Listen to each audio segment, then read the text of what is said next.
Terima kasih Pak Dekan. Assalamualaikum warahmatullahi wabarakatuh. Waalaikumsalam. Salam warahmatullahi wabarakatuh. Selamat pagi, salam sejahtera buat untuk semuanya. Yang kami hormati Bapak Siapa namanya tadi? Universitas Pajajaran, yang terhormat para guru besar, teman-teman sejawat sekalian, dan insya Allah juga ada para residen ya. Jadi pada kesempatan ini kami dari Departemen Ilmu Kesehatan Anak Fakultas Kedokteran Universitas Pajajaran, seperti tadi diutarakan oleh Pak Dekan, mendapat tugas untuk mungkin sekedar berbagi apa yang kami kerjakan selama masa pandemi ini. Jadi nanti kita akan melihat dari beberapa aspek. Sebagai pengantar barangkali, kami dari Departemen Ilmu Kesehatan Anak diperkuat oleh 13 divisi, ya, jadi yang merupakan ujung tombak dengan 7 koordinator, karena memang kami melaksanakan kegiatan dari mulai pendidikan, pelayanan, penelitian, pengabdian kepada masyarakat, dan yang lainnya yang terkait dengan kegiatan di rumah sakit. Jadi ada koordinator mutu dan akreditasi, ada koordinator sarana prasarana. Jadi pada kesempatan ini akan ada beberapa pembicara yang mewakili Departemen Ilmu Kesehatan Anak, yaitu dari pendidikan adalah KPS SP1 Dr. Zulfikar, kemudian dari pelayanan, koordinator pelayanan adalah Dr. Suryawan, kemudian penelitian akan dipresentasikan oleh Profesor Dr. Kusnandi Rusmil, kemudian Prof. Sisi akan berbagi mengenai kerjasama kesehatan anak, ya. Jadi ini juga sebetulnya terkait juga dengan penelitian. Kemudian Prof. Heda juga untuk kali ini mendapat tugasnya adalah inovasi membuat buku COVID-19 anak. Sebetulnya beliau juga di penelitian juga, ya. Itu barangkali sebagai pengantar. Kami akan mulai dengan pemateri pertama. Kami undang Dr. Zulfikar, ini panjang nih, DLH, ya, untuk membawakan materi tentang pendidikan kesehatan anak di masa pandemi COVID-19. Silakan Dr. Zulfikar. Terima kasih Bu Kadep. Assalamualaikum warahmatullahi wabarakatuh. Waalaikumsalam. Ya. Sebentar. Ini sini.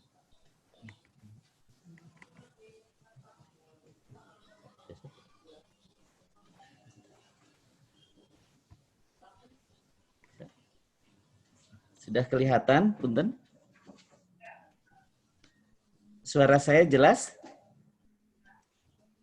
Jelas, Dok. Ya.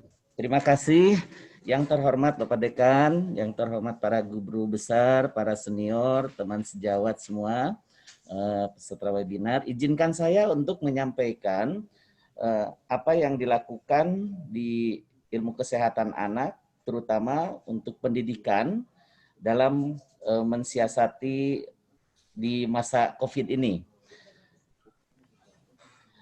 Program pendidikan di ilmu kesehatan anak ada 4 poin. Yang pertama adalah program pendidikan sarjana kedokteran atau PPSK. Kemudian yang kedua program studi profesi dokter PSPD.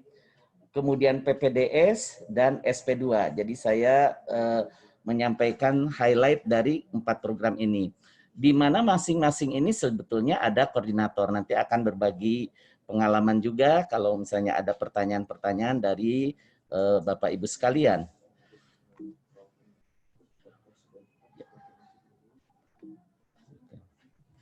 Untuk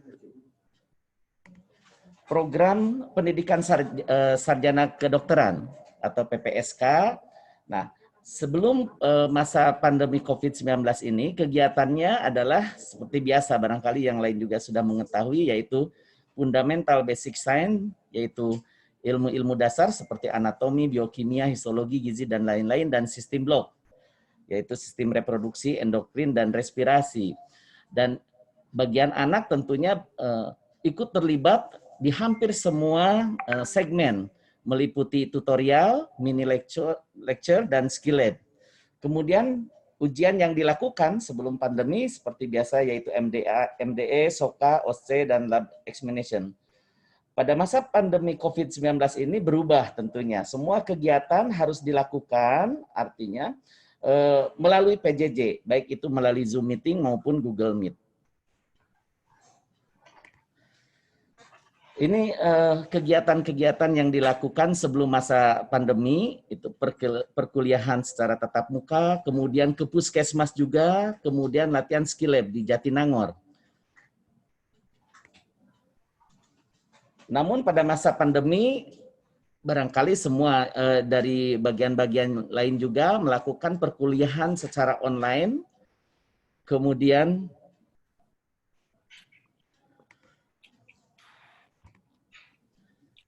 PJJ tutorial, kemudian mini lecture secara daring, ini Prof. Budi. Kemudian juga ada ujian yang biasanya SOKA menjadi ujian SEKA, struktur essay case analysis. Kemudian program yang selanjutnya adalah program studi pendidikan dokter atau PSPD, program profesi dokter. Kegiatan sebelum pandemi COVID-19 ini kita ada 9 minggu, di mana minggu pertama Presiden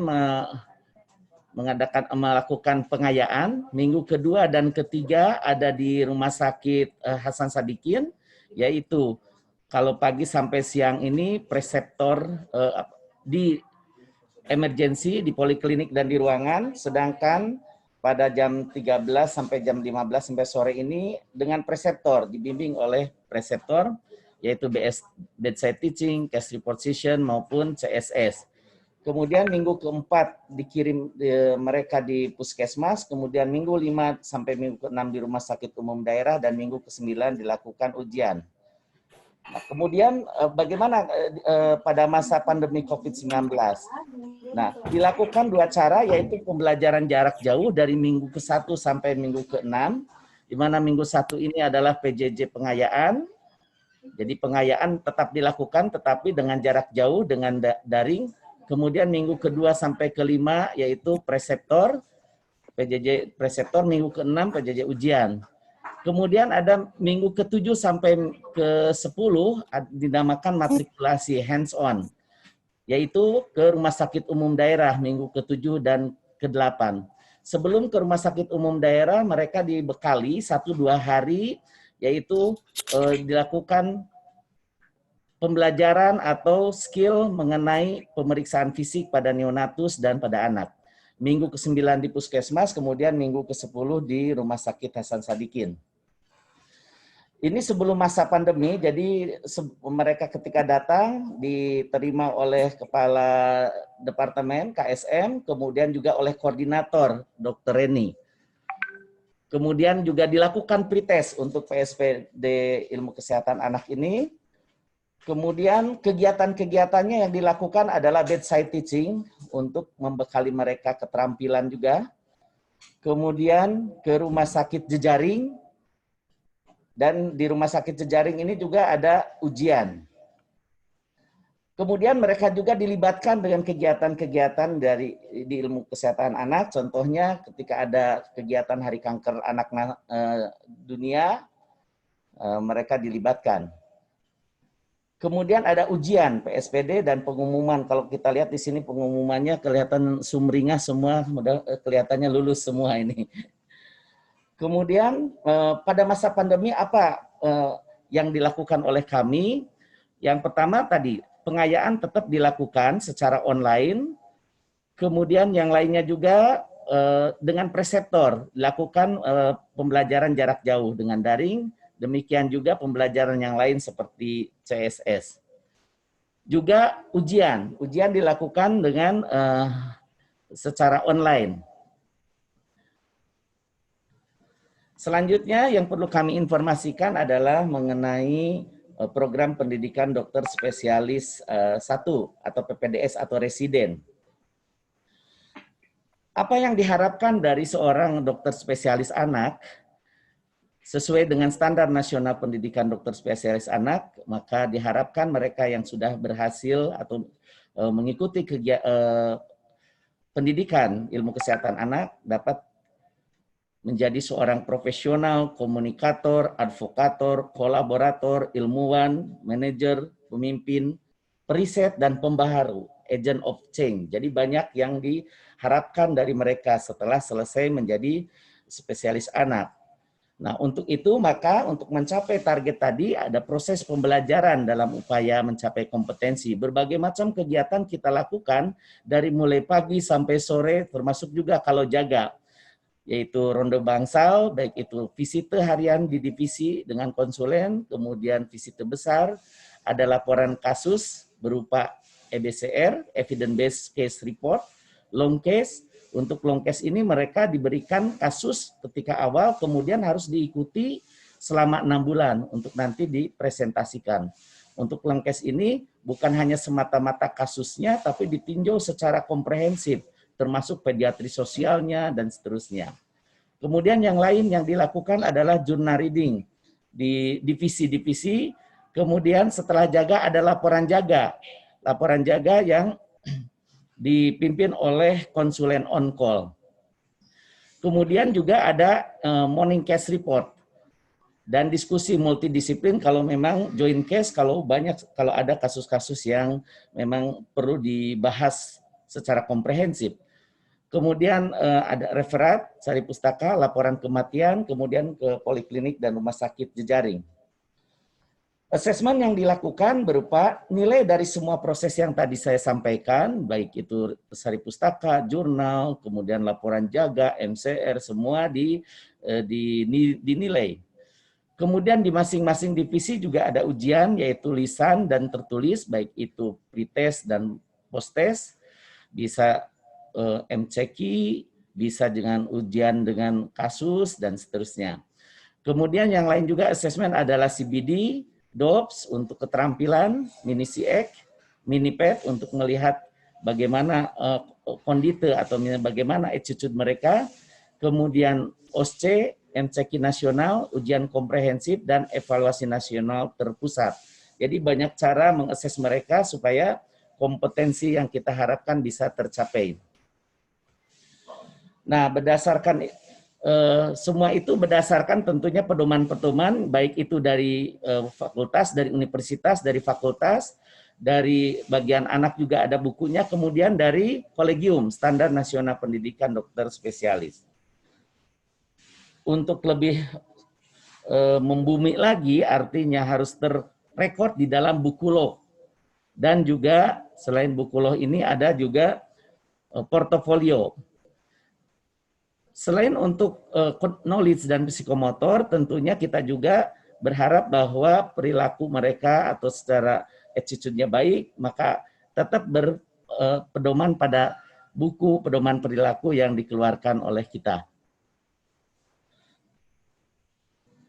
Dan kita alhamdulillah diayomi oleh para guru besar, kemudian para staf yang senantiasa bekerja sama dengan baik.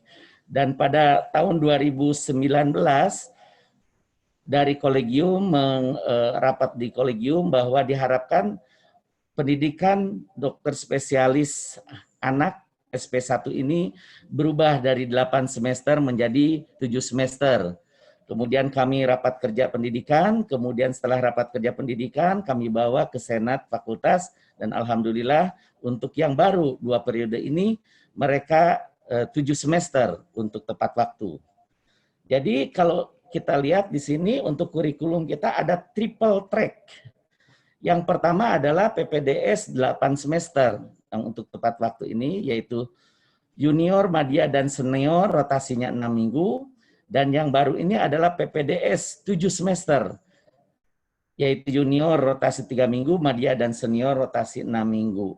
Jadi kenapa bisa berubah seperti ini? Kalau kita evaluasi, ada program SP2, di mana kompetensi-kompetensi yang ada di SP1 yang tentunya sesungguhnya bisa dipindahkan ke SP2. Sehingga setelah kita rekapitulasi, inventarisasi di kolegium, maka masih bisa dilakukan PPDS ini adalah 7 semester. Selain itu juga ada PPDS adaptasi.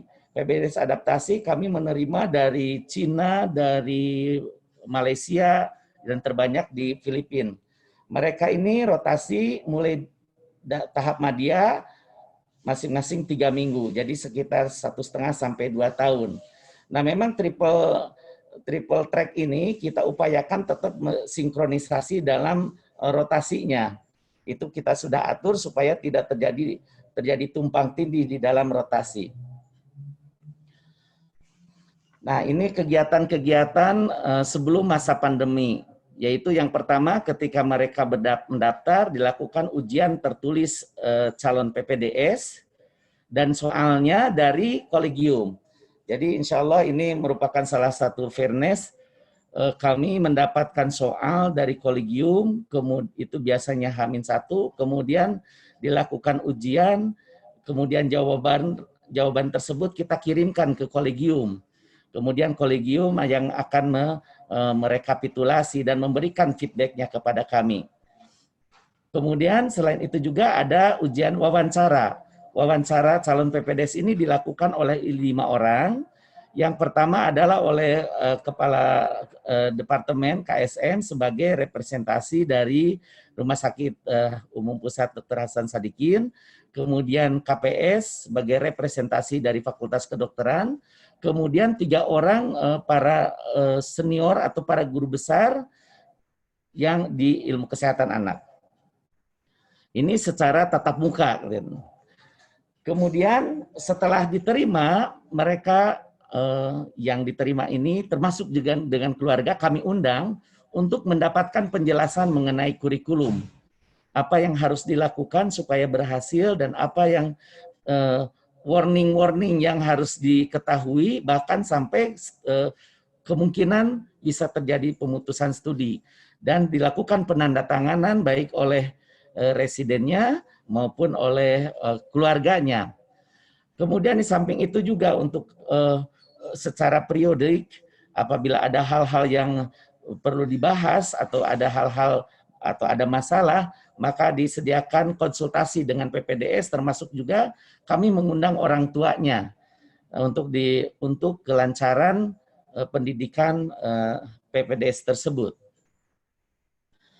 Nah, kemudian acara ilmiah seperti ini yang biasa kami lakukan, biasanya siang hari, kemudian presentasi ilmiah juga di tingkat nasional maupun internasional, dan satu hal lagi, PPDS ini diwajibkan juga untuk membimbing PSPD. Jadi terutama yang Chief Presiden, mereka diberikan tugas, sudah dibagi masing-masing untuk membimbing PSPD. Selain juga mengasah ilmunya, mengingatkan kembali, juga mereka bisa untuk mengajar adik-adiknya.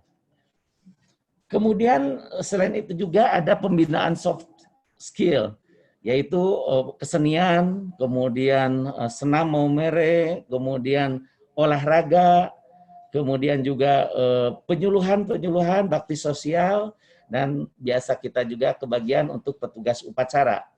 Jadi ini juga kita lakukan. Nah, Dr. Zul, selain itu juga, lagi ya. Ya, terima kasih. Untuk selain itu juga ada MCQ nasional, kemudian ada ujian komprehensif, yaitu ujian OSTE dan ujian kasus panjang. Kemudian setelah itu adalah wisuda dan brevet. Nah, pada masa pandemi COVID ini, jumlah residen 84 orang, kami atur berdasarkan informasi atau berdasarkan pembicaraan dengan Komkordik, bahwa harus dikurangi residen yang hadir di RSHS ini untuk mencegah terjadinya penularan COVID. Maka digunakanlah sistem klaster oleh kami. Jadi tidak seperti barangkali dari bedah yang sistem jaga, kami buat sistem klaster karena sesuai dengan kebutuhan. Hanya memang tidak semua PPDS hadir di RSHS, sekitar 30%. Bagaimana pembelajarannya? PPDS ini secara luring Jadi tatap muka dengan konsulennya di divisi yang sedang bertugas di RSAS dan secara daring dengan konsulen yang WFH. Dan tidak mengirim PPDS dulu ke rumah sakit jejaring, mereka yang harusnya ke rumah sakit jejaring diperbantukan penanganan COVID. Nah, satu hal lagi yang biasanya sebelum pandemi ini mereka setelah jaga, mereka harus masuk, untuk sekarang setelah jaga PPDS diliburkan. Dan ini mudah-mudahan berdasarkan pembicaraan dengan PPDS, tampaknya ini bisa dilanjutkan walaupun masa pandemi ini udah selesai. Ini tim jaga juga kita kurangi dari 20 orang biasanya menjadi total 12 orang. Nah, setelah PSBB dilonggarkan dan pasien yang berobat ke RSAS makin banyak dan pertemuan kami Kaprodi dengan Komkordik, maka kehadiran PPDS ditingkatkan, tetapi tidak 100%, sekitar 70%.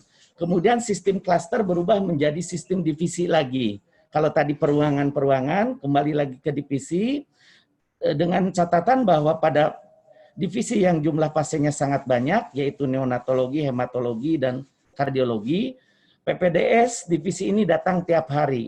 Sedangkan untuk yang divisi lainnya secara bergiliran datang ke RSAR diatur oleh tim pendidikan.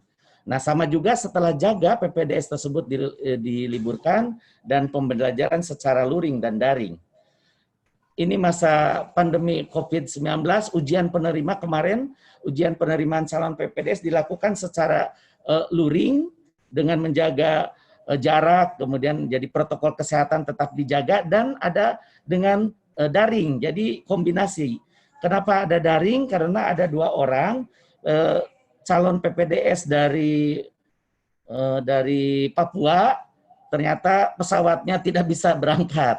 Yang satu lagi ternyata setelah hasil rapid test dia positif, sehingga harus kita lakukan tetap dilakukan tes atau dengan cara daring. Nah, ini juga ujian penerimaan wawancara. Ya, wawancara ada yang secara luring dan secara daring. Ini adalah kegiatan PPDS, jadi tetap APD-nya di Kemuning yang memang untuk COVID. Kemudian di IGD anak, di triase, IGD isolasi. Kemudian di Anturium, untuk yang kasus-kasus di mana ibunya positif, tentunya menggunakan APD lengkap. Kemudian ini di PICU, dan ini adalah di NICU. Satu hal lagi, bagaimana kita untuk supaya skill mereka tetap terjaga, ini kita lakukan secara luring dan daring. Jadi ini konsulen kita mendemonstrasikan bantuan hidup dasar dan bantuan hidup lanjut pada pasien-pasien yang dicurigai COVID. Kemudian 1 orang PPDS ikut di situ, kemudian dilakukan secara menggunakan kamera secara zoom, yang lain melihat dari jarak jauh, kemudian nanti secara bergiliran, jadi tidak bergerombol melakukan latihan skill ini. Ini juga untuk pengayaan dilakukan secara daring, pembelajaran jarak jauh juga, kemudian acara ilmiah juga. Jadi semua dilakukan. Nah, ini alhamdulillahnya dengan proses dengan daring ini ternyata banyak yang kehadirannya cukup menggembirakan. Jadi berdasarkan absensi online ini hampir sebagian besar hadir mengikuti, baik itu yang sedang WFH maupun yang WFO. Termasuk juga dokter muda ini ikut. Jadi rata-rata hampir 150 sampai 175 ikut acara-acara di bagian anak. Ini juga ujian divisi juga tetap dilakukan secara online, dan juga untuk itu dilakukan absensi online. Ya, absensi online juga formulirnya tetap kita sediakan untuk formulir penilaian. Nah, selain itu juga secara simultan, selain kegiatan profesinya juga tentang tesis yang secara simultan harus dilakukan. Ini ada kita lakukan bimbingan tesis juga, kemudian seminar usulan penelitian, kemudian ujian tugas akhir juga. Nah, di masa pandemi ini ada MCQ nasional, yang biasanya MCQ nasional dilakukan oleh seluruh peserta PPDS. dan dilakukan soalnya dari kolegium juga. Untuk yang MCQ nasional terakhir ini dilakukan oleh hanya untuk yang evaluasi nasional terpadu. Nah, ini ujian komprehensif, ini sudah selesai ujian komprehensifnya, jadi kelihatannya bergembira semuanya ini. Zul, waktunya. Sedikit lagi, terima kasih. Kemudian ini evaluasi nasional terpusat online. Jadi mereka berada di institusi di PDSA, di tempat kita, kemudian pengujinya dari luar secara online. Baik itu dia mengenai kasus panjang maupun ujian OSCE. Nah, alhamdulillah pada waktu evaluasi nasional terpusat kemarin dari kita ada lulus dengan penghargaan dengan nilai baik, yaitu Natasha Amalda ya, dari Unpad. Nah, kemudian yang terakhir yang perlu kami sampaikan adalah mengenai yang SP2. Ini koordinatornya Prof. Dwi. Sebelum pandemi COVID-19 ada materi-materinya yang biasa dilakukan secara tatap muka. Pada masa pandemi kegiatan visite dan follow up bergantian setiap hari. Ini pemaparan kasus, kemudian seminar usulan penelitian sebelum COVID, dan kemudian ini adalah ujian tugas akhir yang sebelum COVID ini, dan mendatangkan dari penguji dari luar. Ini ada Ketua KKI, Prof. Bambang, kemudian Prof. Ismu dari Surabaya. Nah, ini ujian tugas akhir dilakukan secara daring. Terima kasih. Demikian yang dapat kami informasikan untuk sebagai sharing pengalaman. Assalamualaikum warahmatullahi wabarakatuh. Waalaikumsalam warahmatullahi wabarakatuh. Terima kasih Dr. Zulfikar. Kita akan lanjut ke pembicara kedua. Saya persilakan Dr. Nur Suryawan yang akan ininya saya di ini apa namanya? Menyampaikan pelayanan kesehatan anak di masa pandemi COVID-19. Sharing saya di mana? Ya, Assalamualaikum warahmatullahi wabarakatuh.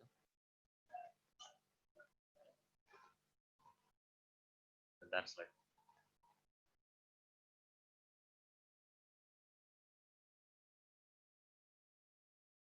Ya, pada kesempatan siang ini, pembicara kedua akan bicara tentang pelayanan di Departemen KSM Ilmu Kesehatan Anak pada masa pandemi COVID-19 ini.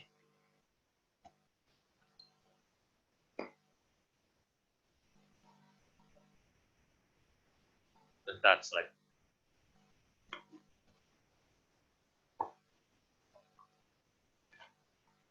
Ya, seperti kita ketahui kan, kita masa-masa pandemi COVID yang kita mulai awal Maret sampai dengan akhir Mei, selama kurang lebih 3 bulan sebelum akhirnya pemerintah menetapkan masa transisi new normal ya, mulai 1 Juni atau bahasa Indonesia itu adaptasi kebiasaan baru yang kita tidak tahu sampai kapan ini akan AKB ini, sampai ke new normal yang benar-benar penuh seperti normal seperti sedia kala lagi.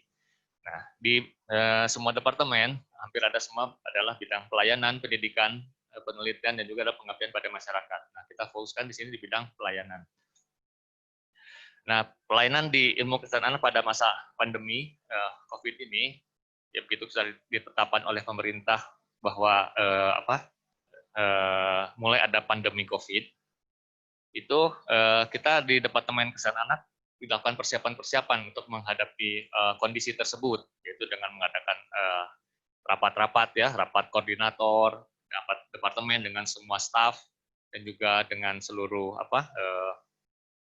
residen, juga penyelarasan dan strategi dan kebijakan pelayanan kesehatan di RSAS seperti penerbitan SPO yang baru dan juga modifikasi kegiatan-kegiatan yang berhubungan dengan pandemi ini.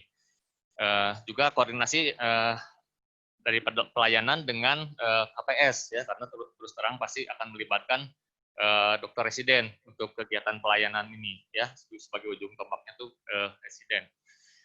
Dan juga ikut membentuk tim COVID-19 dari pediatrik ya, itu bagian dari tim COVID Hasan Sadikin, di mana tim COVID pediatrik ini melibatkan seluruh divisi yang ada di Departemen Anak ya, ada 13 divisi. Jadi karena kita tidak bisa saja satu pasien itu mengalami komplikasi yang perlu penanganan subspesialis dan diperlukan pakar-pakar dari tiap divisi ya. Untuk pelayanan tetap kita laksanakan rawat jalan di poliklinik, rawat inap dan juga di UGD ya.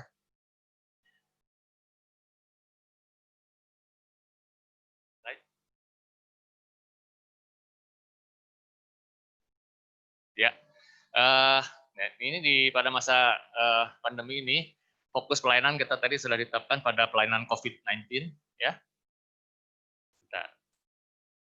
Ya, dan juga kita membentuk jaga on call konsulen COVID ya, yang menerima konsul dari Pak Presiden, terutama untuk jaga waktu dari emergency dan juga di kemuning ya, yang tepat rawat pasien khusus COVID ya.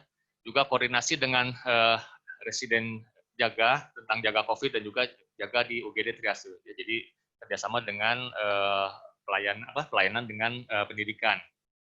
Sedangkan pelayanan di poliklinik termasuk rawat inap dan juga IGD tetap berjalan dengan pembatasan atau modifikasi ya.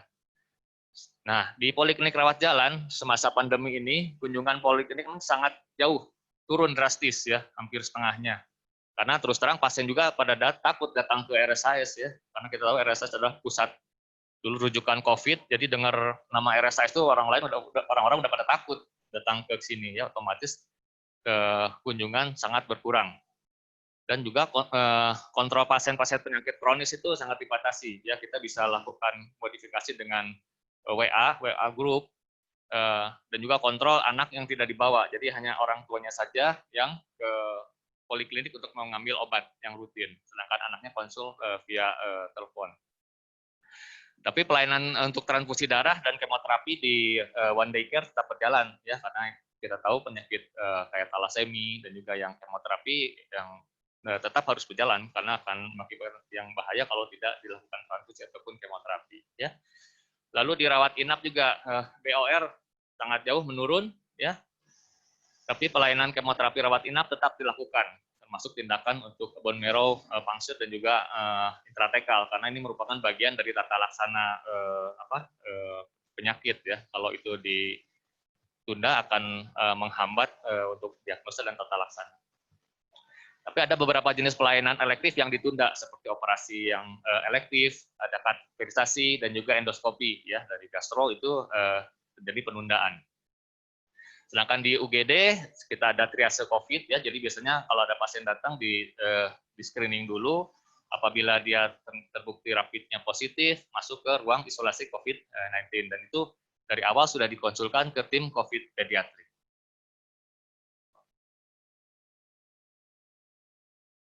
Right.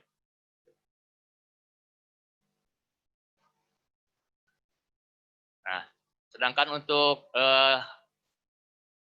staff terjadi juga penyesuaian masuk jam kerja kantor dengan pola WFO dan juga WFA.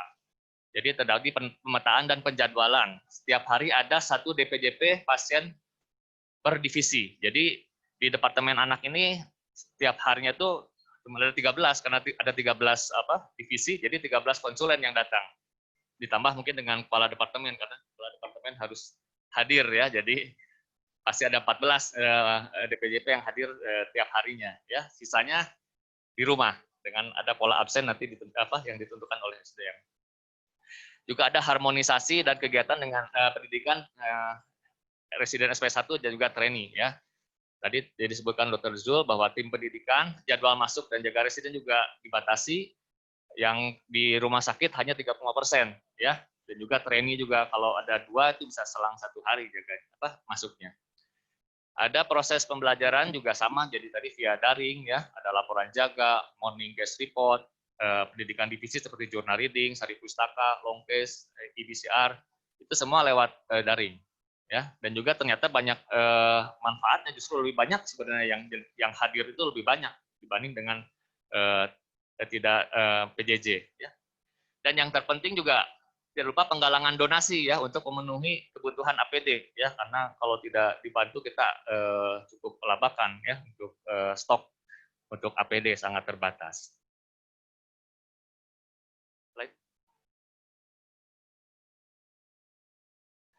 Nah, dan pada masa pandemi itu juga sama, kegiatan rutin kita selalu rapat koordinasi dengan semua staf, tim pendidikan, tim COVID, rapat dengan kepala ruangan, dengan di Poli, dengan juga dengan di UGD, dengan karyawan dan teknik, semuanya lewat daring, ya. Jadi tidak ada tatap muka, tapi lewat daring. Juga monitor dan evaluasi tentang apa yang sudah kita kerjakan, dan yang juga ini tidak ini kan ada screening, ya, screening rapid test untuk semua staf dan juga residen yang gratis, ya, dari program dari Hasan Sadikin, dan juga ada screening ulangnya untuk karyawan dan staf, tapi secara mandiri. Dan juga kita seperti tadi disebutkan bahwa ada persiapan new normal, ya, atau adaptasi kebiasaan baru yang disampaikan oleh pemerintah. Jadi kita di departemen juga harus siap-siap untuk melaksanakan program tersebut. Ya, jadi persiapannya biasa kita lakukan sama rapat koordinasi dengan semua kepala ruangan, dengan Poli dan juga di UGD, dan juga evaluasi kegiatan selama masa pandemi, ya. Dan juga kita itu kan tentang rencana kegiatan pada masa transisi ini atau masa AKB ini apa aja yang akan kita kerjakan dan telah dikerjakan. Dan juga kita pembiasaan era di new normal ini, kita memakai implementasi protokol kesehatan seperti cuci tangan, pakai masker, jaga jarak, perilaku hidup bersih sehat, ya, sosialisasi dan juga edukasi. Dan juga yang penting antisipasi pasien daftar tunggu untuk operasi dan juga tindakan sehingga tidak mengurangi antrian, ya. Juga tidak lupa membuat SOP tentang screening rapid test untuk pada pasien-pasien di UGD, di Poli yang praoperasi dan juga pratindakan atau prosedur. Nah, ini sebagai contoh di rawat jalan ilmu kesehatan anak di poliklinik, jadi peningkatan kunjungan di era AKB dibanding 2 bulan terakhir, ya. Jadi bulan April dan Mei itu kan masa pandemi. Nah, bulan Juni itu masa AKB, ini tampak mulai terjadi peningkatan, ya. Dari mulainya yang normal 3.000 kunjungan agak menurun sampai sangat menurun sekali di bulan April dan Mei, dan bulan Juni itu mulai naik lagi, ya, hampir ke normal. Nah, untuk penerapan AKB yang sudah dijalankan di poliklinik adalah pengukuran suhu pengunjung di tempat masuk, ya, ke poliklinik. Semua pasien dan pengajar wajib memakai masker. Juga tempat duduk pasien ditandai, ya, tanda X agar terdapat jarak. Disediakan hand sanitizer di tempat yang mudah terjangkau pasien dan juga pengunjung. Dan untuk petugas medis disediakan wastafel untuk cuci tangan di setiap ruangan poliklinik, ya. Dan juga usulan dari kita agar peningkatan pelayanan di Poli itu, yaitu tadi penyediaan stok masker juga harus tetap lancar, ya, karena banyak juga pasien yang lupa bawa masker, sehingga otomatis harus kita berikan, ya. Kasihan kalau pasien disuruh pulang lagi atau suruh ini lagi, jadi kita yang memberikan maskernya. Nah, ini juga perlu penambahan tempat duduk, ya, karena dengan jumlah yang ada itu dikurangi dengan yang dikasih kali itu pasti akan akan mengurangi kapasitas. Sehingga akan banyak pasien yang berdiri ataupun pada marah lesehan di bawah, ya, karena nggak kebagian tempat duduk. Juga penyediaan hand sanitizer agar lebih banyak lagi agar pasien pengantar lebih mudah menjangkau, ya. Nah, kalau di ruang rawat inap juga ini jadi seperti dapat dilihat terjadi mulai peningkatan setelah adaptasi kebiasaan baru itu mulai meningkat lagi, hampir seperti normal lagi, ya.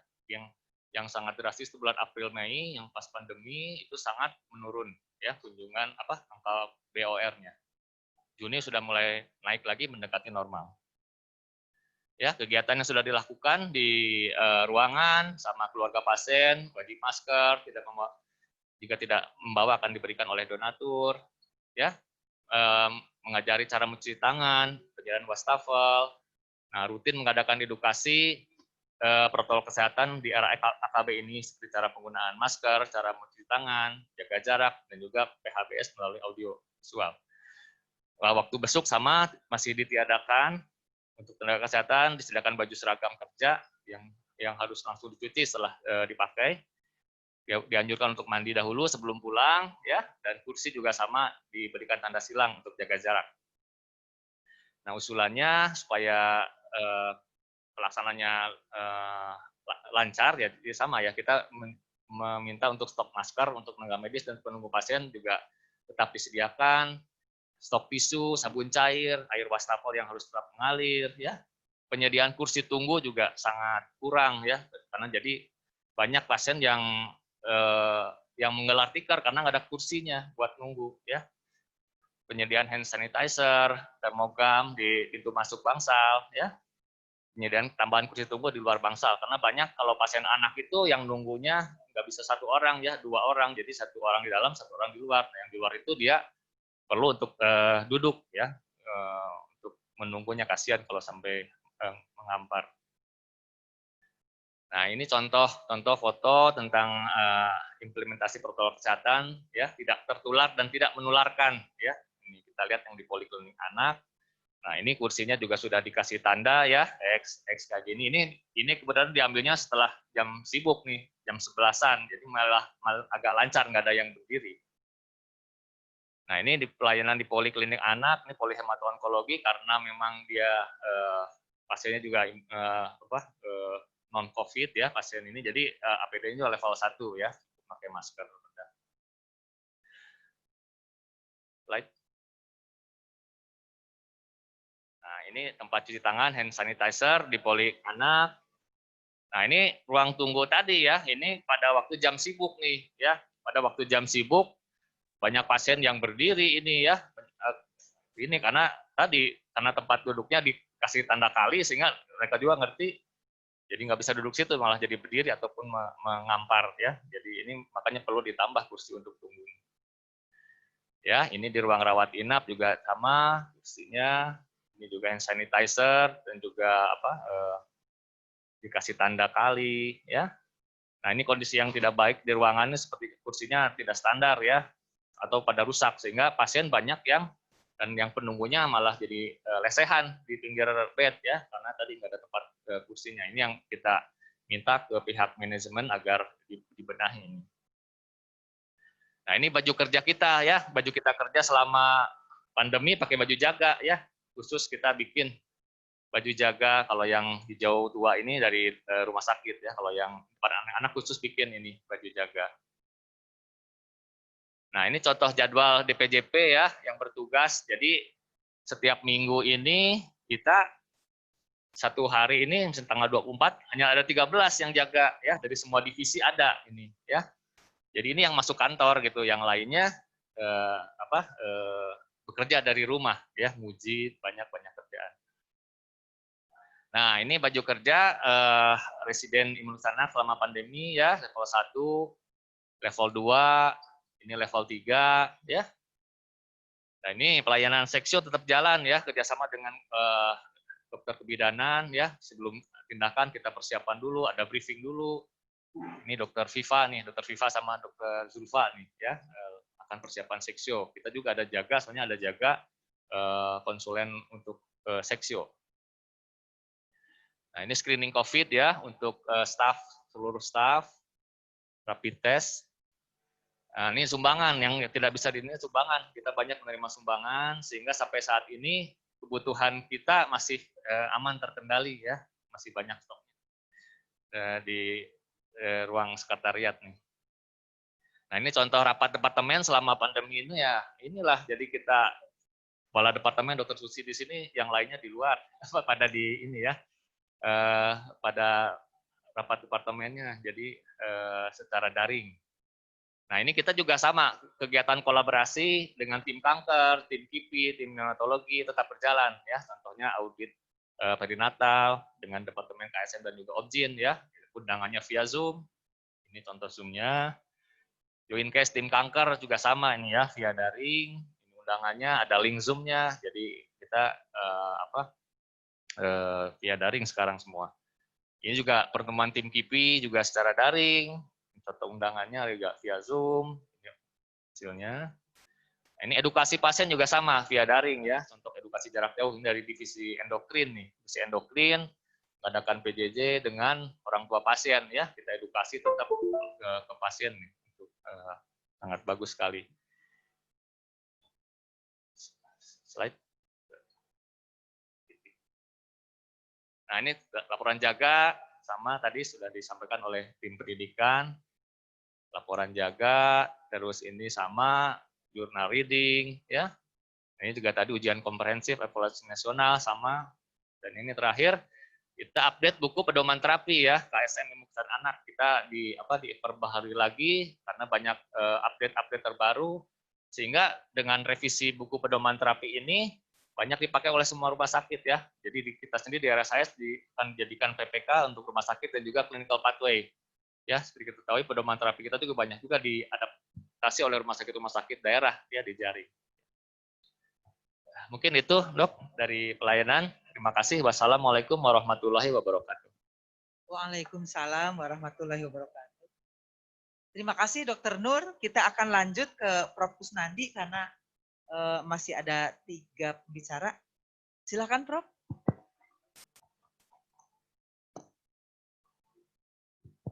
Terima kasih Ibu Kadep. Yang terhormat para senior, ada Prof. Ajali, Prof. Erigana, ya, dan teman-teman sekalian. Pada kesempatan ini saya diminta untuk mempresentasikan masalah penelitian pada masa COVID. Slide mana ya?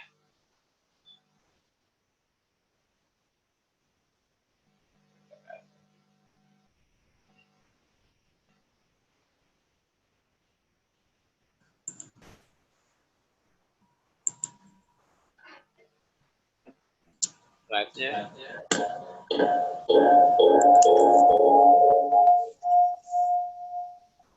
Sudah dikasih Bu Siti. Ya.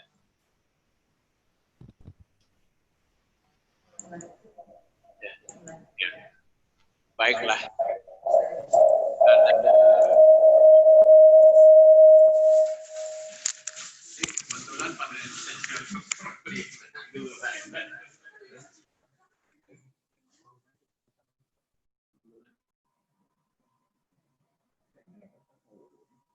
Slide share-nya udah.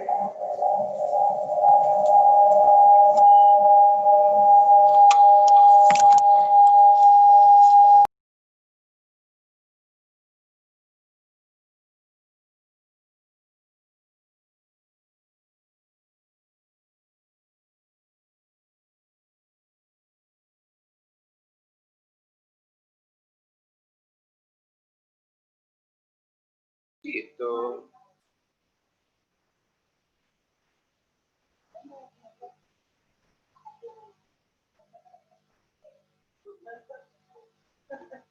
Mohon maaf ada kesalahan teknis.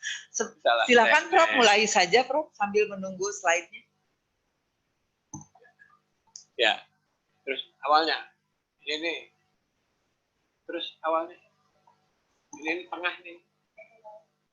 Gimana sih? Coba dibikin semua ininya. And so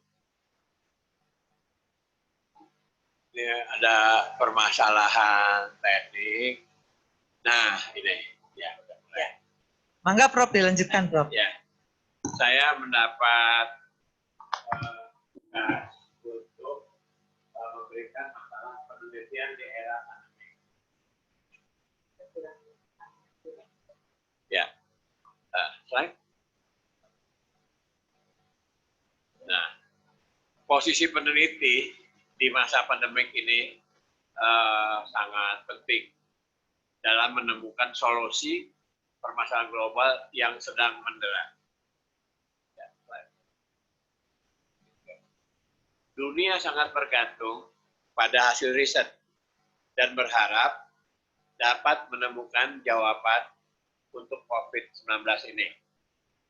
Virusnya masih baru, belum ada obatnya, belum ada vaksinnya. Jadi sangat diharapkan bantuan-bantuan dari para peneliti. Slide. Himpunan Peneliti Indonesia telah membahas posisi fungsional peneliti ya tahun 2009. Dan menurut ketua umumnya, peranan peneliti sangat penting dalam membantu pembuatan kebijakan suatu negara yang bergantung pada hasil karya-karya risetnya.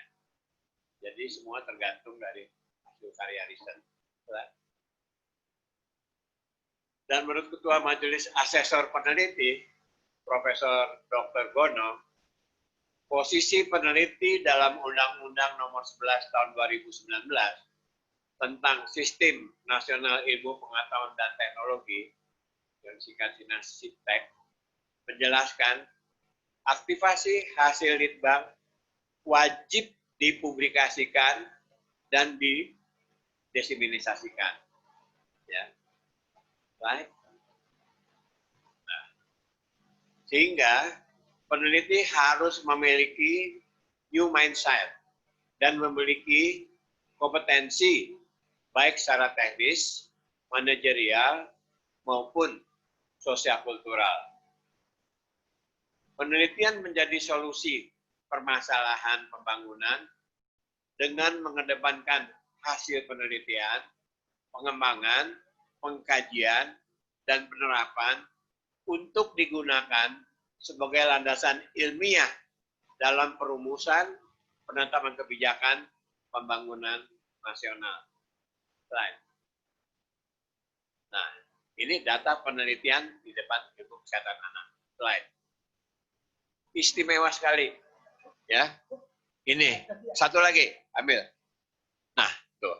Ini adalah hasil penelitian-penelitian dari PPDS bersama para konsulen yang terakreditasi di jurnal. Banyak sekali. Sehingga nggak sombong bagi anak-anak. Ya. Profesornya paling banyak, doktornya paling banyak. Ya. Sekarang ini dokternya nggak salah 19 sudah. Ya. Dan 2 atau 3 sebentar lagi jadi profesor. Jadi memang kita udah dibiasakan di bagian anak itu untuk meneliti, ya. Prof. Linda, Dr. Susi, Prof. Ajali, Prof. Heri udah banyak membantu merangsang kita semua untuk meneliti. Slide. Nah, ini coba lihat. Ini tahun 2019 sebegitu banyak. Ini masuk jurnal semua, ya. Slide. Nah, ini penelitian yang akan maju, ya. Ini tentang talasemi. Ini mulai disosialisasikan, ya. Sebentar lagi mulai jalan, ya. Sedang berlangsung, baik di komunitas maupun di rumah sakit, ya. Ini penelitiannya Dr. Susi. Slide. Nah, ini penelitian ARG, Dr. Meta, ya. Nah ini juga bentar lagi atau sudah mulai jalan. Slide. Ini Prof. Linda. Yuk kita lihat dari depannya, ya. Ya, itu, ya. Tuberkulosis dan Kota Bandung, fokus pada wanita.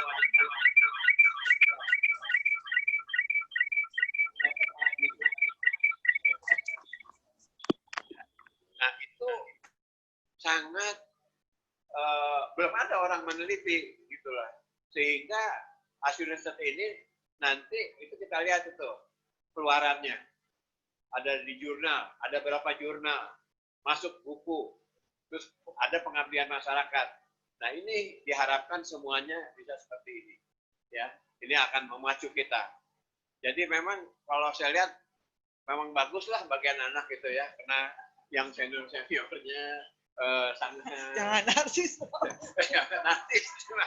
Karena saya bangga gitu loh. Ya, saya bangga karena kan saya udah mau. Ada bunyi tapi nggak ini lucu ya. Ini luarannya. Nanti ke Dokter Nelly, ke Dokter Hanum, ke Dokter SPOG, semuanya. Slide. Nah, sekarang jurnal masuk yang terkait COVID juga nanti ada. Ini udah dikira-kira. Berarti Dokter Jatika, Dokter Heda Melinda akan masuk. Slide. Nah, saya ini kalau dilihat ini saya baru selesai meneliti.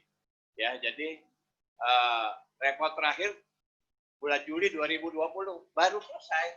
Jadi udah selesai. Tadi udah ini mau masuk jurnal tentang hepatitis B yang baru buatan Indonesia. Maksudnya buatan Bio Farma. Ini udah dilakukan seminar dan lain sebagainya, udah selesai, tinggal masuk jurnal. Ya, ini udah ada. Selesai itu tanggal berapa tuh? selesai penelitian komplit Juli 2020. Setelah Juli 2020, ini Agustus kita mulai penelitian baru lagi.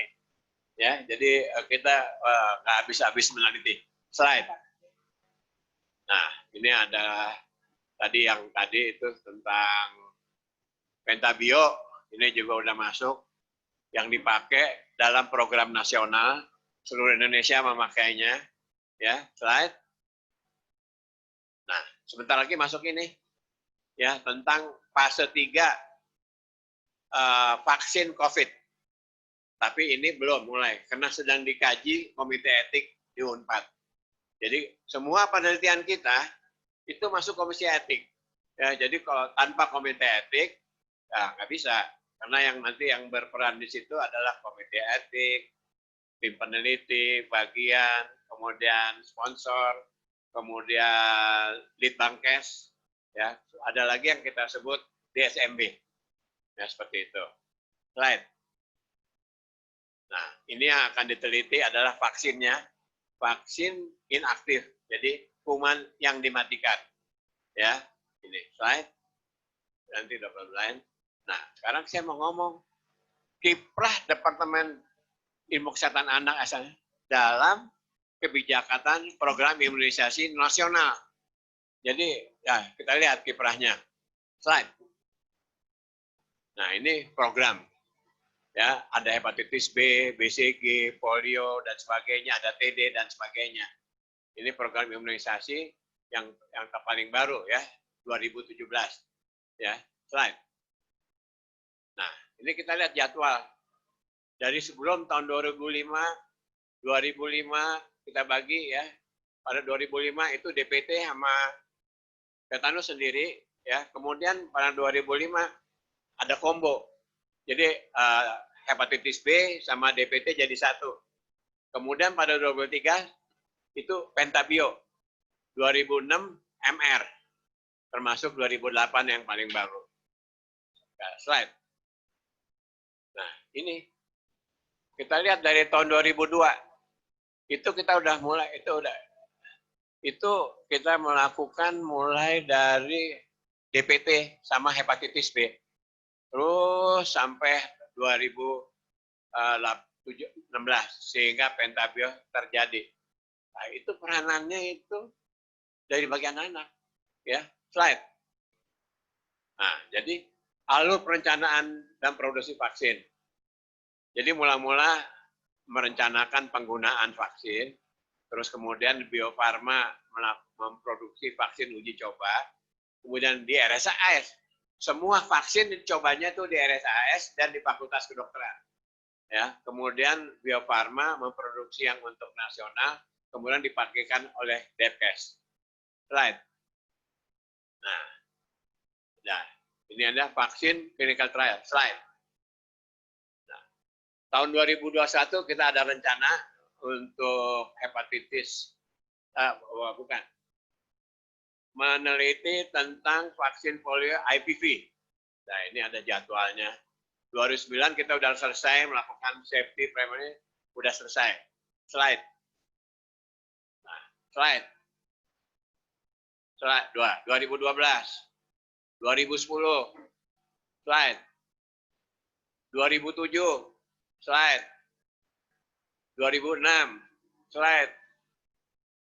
2003. Ya.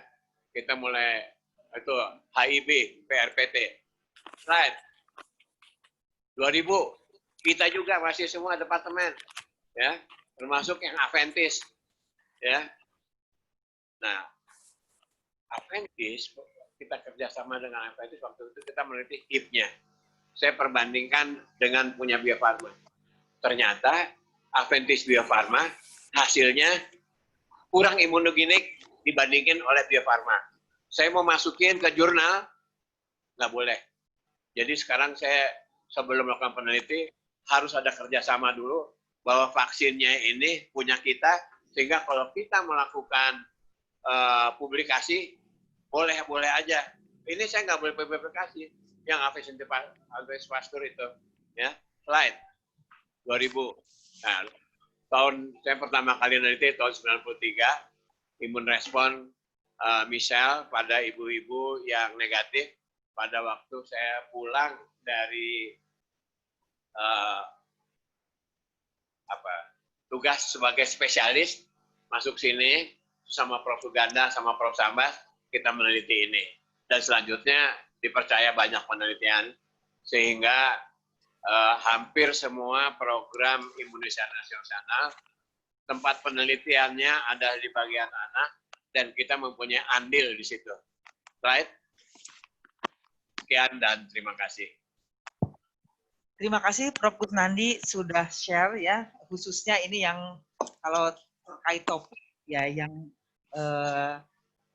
yang akan berlangsung Prof ya, penelitian fase 3 yang vaksin. Nanti mungkin di diskusi banyak yang bertanya.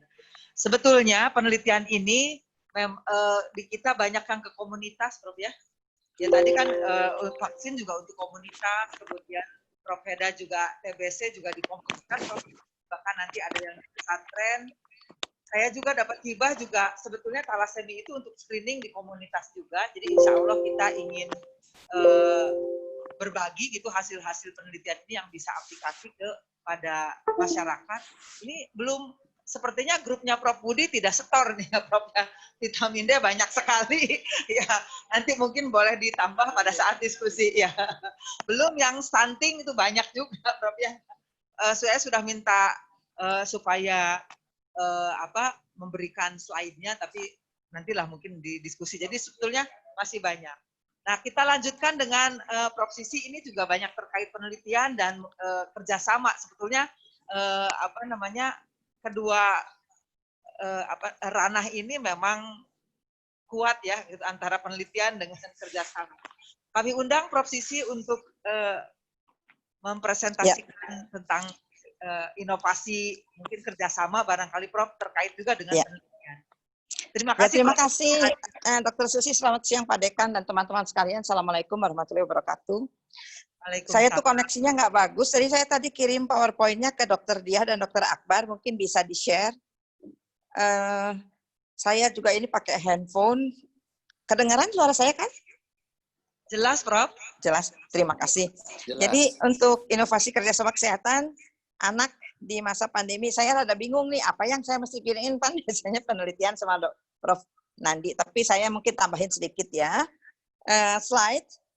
Jadi disrupsi yang terjadi akibat pandemi itu tidak hanya pada pelayanan kesehatan, pada ekonomi, tapi di kita mungkin disrupsinya terhadap pendidikan, pengabdian, dan penelitian. Ya, saudara, kita selalu pakai tridharma perguruan tinggi. Pengabdian tentu aja kita bisa, tapi tetap juga mengalami kesulitan. Pendidikan juga bisa, tapi juga tidak penuh mungkin. Dan yang terakhir penelitian. Saya kira dari penelitian ini ada beberapa hal yang bisa kita tolong slide-nya. Jadi saya memang sama teman-teman tentu tim mempunyai tim yang kuat juga untuk melakukan penelitian dan kuat dan semangat, karena meskipun pandemi kita masih tetap jalan terus. Kemudian kita kebetulan saya itu memang suka beruntung punya beberapa teman di luar yang selalu mereka ingat kalau mereka punya suatu niat untuk melakukan penelitian yang multi center, multi country, dan bidangnya adalah saluran pernafasan. Beberapa bulan yang lalu saya juga sudah lapor ke Pak Dekan bahwa saya diberi surat oleh Profesor Haris dari the University of Edinburgh, di mana dia itu, saya kenal beliau itu sudah 15 tahun lalu, dia tiba-tiba tulis surat lagi, saya sih mau enggak kita kerjasama. Waktu itu ya saya sih terima aja, karena menurut saya ini suatu hal yang bagus ya. Kemudian setelah itu kita melakukan beberapa kali pertemuan. Ternyata ini adalah yang disebut slide. Slide tolong Dr. Diah, yang disebut sebagai Respire Part 2. Jadi part pertamanya ini adalah pertemuan-pertemuan yang kita adakan setiap bulan untuk membuat satu proposal pekerjaan yang merupakan multi country. Dulu hanya ada 4 negara ini yang seperti yang tampak di sini, yang sebelah kanan ini gambar yang kanan. Respire Research itu hanya Bangladesh, India, Pakistan, dan Malaysia. Kemudian mereka dapat uang lagi untuk Respire part 2 mereka mengajak Indonesia, Singapura, kemudian Bhutan, jadi 4 country lagi. Jadi setiap bulan kita mengadakan suatu pertemuan untuk mendevelop. Mereka menanyakan, kamu mau ikut yang mana? Saya pilih waktu itu pneumonia, kemudian asma, TB, dan tobacco. Waktu itu juga saya sudah minta ke Pak Dekan untuk mendapatkan surat dukungannya, sehingga mereka yakin bahwa kita mau melakukannya dengan serius. Itu yang pertama. Yang kedua, saya juga mendapat surat dari University of Adelaide di Australia. Yang pertama itu bisa kita memberikan satu tadi yang dengan Edinburgh itu seorang kandidat untuk S3 ya. S3-nya di situ adalah yang sandwich. Kemudian yang satu lagi kemarin saya dapat surat juga dari Adelaide University di Australia. Dia seorang mikrobiolog yang dia tahu, dia bilang dia tahu saya dari ya mungkin publikasi dari itu, bahwa saya bisa bekerja sama dengan dia di dalam penelitian yang sedang dia rencanakan. Penelitian itu slide. Penelitian itu adalah penelitian mengenai nasopharyngeal carriage, jadi menghubungkan Streptococcus pneumoniae yang di tenggorokan sama yang di telinga. Nah, untuk itu memang saya mengajak Dr. Santi, Prof. Ani Melani, dan juga Gita, karena di situ juga ada kesempatan satu orang untuk ambil PhD, dan saya kira Gita waktu itu berminat, tapi untuk itu memang harus ada tindak lanjut. Jadi penelitian ini kerjasama antara University of Adelaide, ada satu badan riset di Rusia, kemudian dengan UNPAD, dengan kita, dengan Fakultas Kedokteran, dan ini mungkin November nanti kepastiannya baru bisa didapatkan. Kemudian saya juga mendapat surat dari Dr. Adam Cohen ini, dia itu mendapat support dari WHO untuk melakukan penelitian mengenai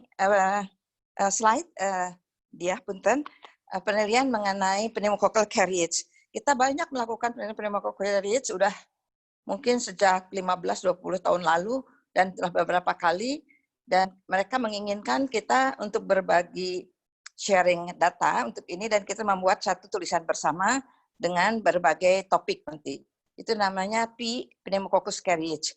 Jadi itu adalah kerjasama dari beberapa universitas di seluruh dunia ya. Ada beberapa yang dihubungi oleh Cohen ini, dan sekarang sudah mulai saya dengan Dr. Santi untuk melihat data-data lama untuk ini.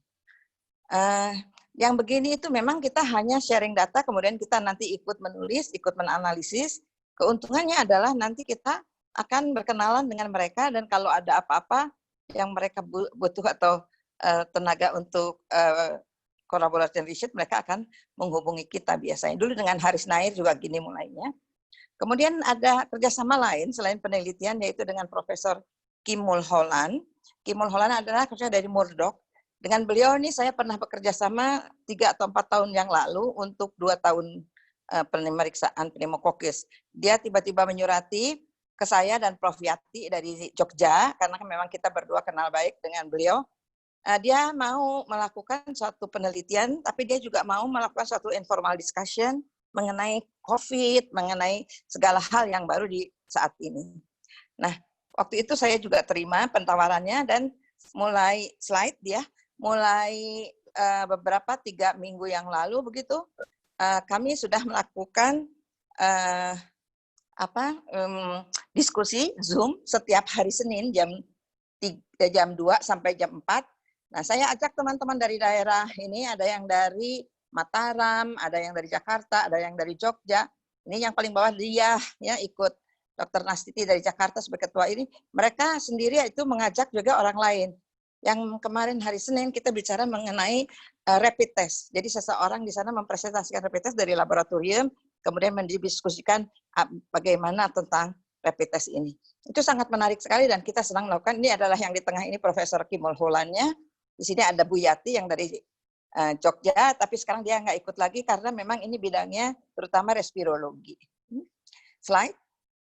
Kemudian saya juga melanjutkan kerjasama yang pernah kita lakukan dengan Pharmajet, yaitu suatu perusahaan delivery dari vaksin. Jadi dia itu membuat suatu alat untuk menyuntikan vaksin secara intradermal dan juga menyuntikan dengan suatu alat sehingga dengan nano teknologi sehingga tidak pakai jarum suntik, needle free. Ya. Ini kita lanjutkan dan ternyata Pharmajet itu melaporkan ini ke WHO dan juga ke PES di Amerika dan WHO menginginkan ya mau mensupport, namun mereka menginginkan kedua vaksin itu yang dipakai, jangan hanya satu vaksin yang bikinan Amerika, tapi vaksin yang satu lagi yang bikinan GSK yang dari Eropa juga dipakai, sehingga kita akhirnya mempunyai 6 arm di sini.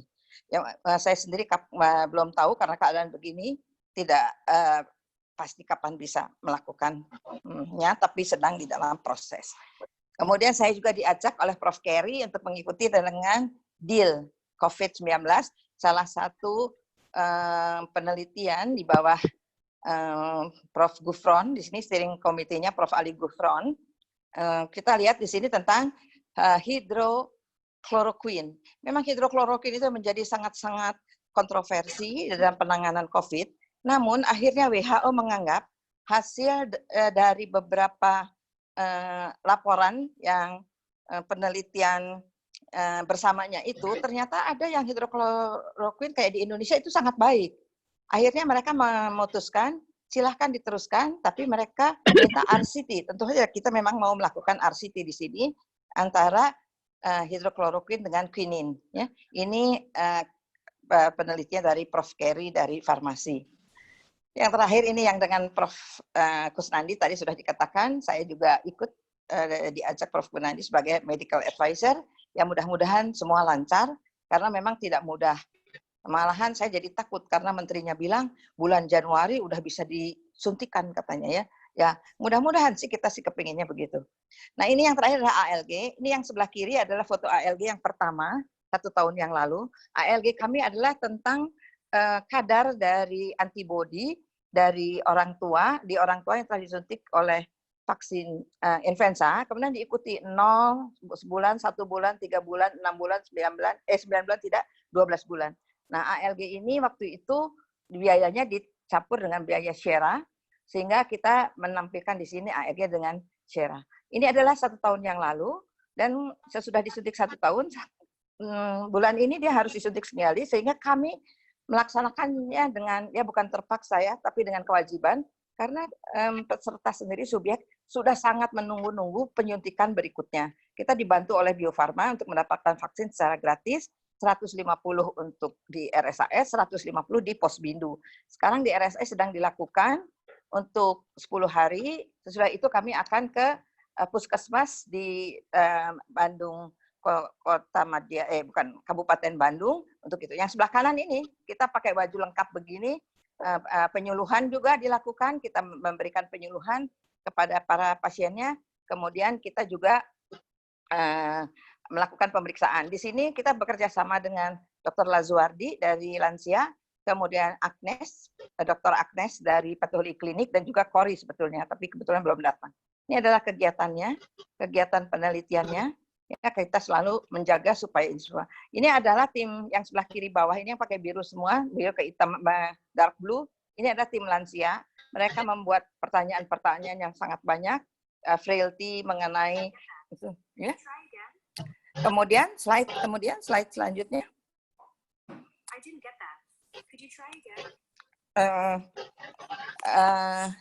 Nah, saya juga mencoba melihat bahwa scientists are drowning in COVID, ya. Kita lihat bahwa penelitian-penelitian yang sifatnya observasional sangat banyak sekali, sehingga kita juga bingung yang mana yang kita lihat. Bahkan nanti ada yang sudah masuk terus kemudian tidak bisa diterima, sehingga kita dalam melakukan ini semua kita harus memang memilah-milah, melakukan dengan secara betul. Pada akhirnya nanti kalau kita melakukan slide, kalau kita melakukan publikasi, tentu editor-editor ini akan melakukannya dengan lebih baik, nggak kayak sekarang, slide. Terima kasih. Tidak menjadi lebih baik, karena sekarang reviewer itu tidak berperan sama sekali, ke depan reviewer akan kembali melakukan ini. Mohon Terima kasih. Mudah-mudahan semua ini bisa bermanfaat. Assalamualaikum warahmatullahi wabarakatuh. Terima kasih, Dr. Susi.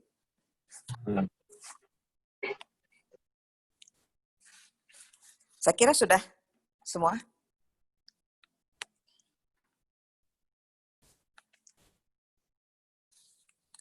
Dokter Dia, udah?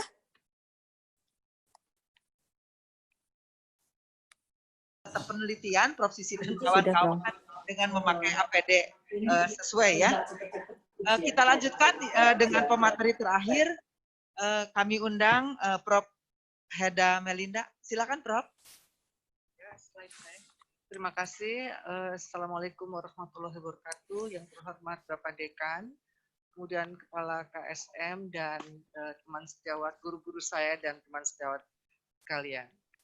Tugas saya hanya sedikit, ini adalah ujung dari semua kegiatan selama pandemi COVID-19 yang beberapa di antara kita adalah berkegiatan di rumah.